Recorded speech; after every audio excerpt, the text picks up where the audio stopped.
Proposition that the United States federal government should allow teachers to carry concealed firearms on campus. Observation 1, the harms. A, without U.S. federal government action, active shooters will be able to effectively carry out their violent crimes. Strickland Ruffus, October 2018. Teachers can fill in the gaps in security. One armed teacher may not be able to defeat a shooter, however, several stand a very good chance of taking one down. Large schools simply have too many hiding places and unsecured entry points. There are too many variables to limit armed security to one area of the school. Some schools require that children be herded into a closet or into cabinets. Shots can still be fired through these doors. A teacher with a gun could fire back from any location. Arming teachers adds an extra layer of defense to the standing protocol in most schools. School shooters have yet to go up against teachers with weapons. You can depend on one particular method to protect the school shooting at all times. Observation 2, inherency. A, laws are outdated and inefficient. Adams Allen, March 2018. Most schools have a strict emergency protocol by now. There have been enough school shootings to warrant significant attention to this matter. These plans, however, are having to be executed in outdated buildings with an incredible number of students. It takes monetary resources to completely overhaul a school building. At best, most schools are making do with what they have. Original classroom doors may not even have locks on them. Emergency plans may be as simple as having students stuck under their desks. This is incredibly insufficient when human life is concerned. Observation 3, the plan. Therefore, I present the following plan. The United States federal government should establish a policy that allows teachers to carry a concealed firearm on campus. Observation 4, solvency. A, better prevention training may be the best solution.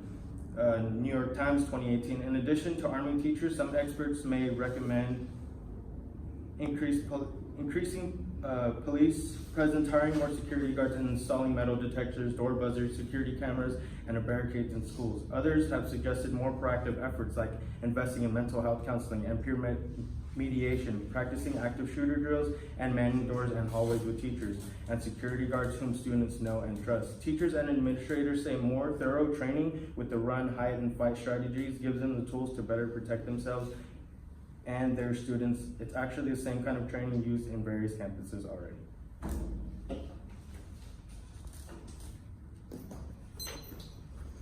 Okay, 3 minutes, Q&A.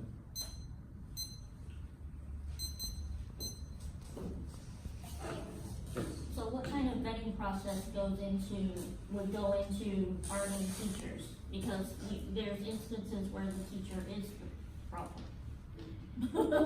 You know, they go off the rails. The vetting as far, as in who gets to carry and who doesn't? Well, you know, all the teachers already go through an extensive background check. It would be tough to say that we could only select a certain amount of teachers. I think all teachers would be eligible. That's kind of like I don't know, that's something that we just have to come to into neutral agreement about, because if we have a teacher on the front of the campus that may be able to carry one, and this incident happens in the back of the campus, you know, because that teacher didn't necessarily have, how would you say, the opportunity to be able to conceal that firearm, you know, it'd be tough for people to say, okay, well, let's go that route, because then, you know, at that point, not everyone is armed. I don't know if that. Do you think there would need to be, like, I don't know, yearly checks on the teachers? Some would say even like 3 to 6 months. Okay. Mm-hmm. Would that be proposed in your plan? Definitely, as well? Okay. yes.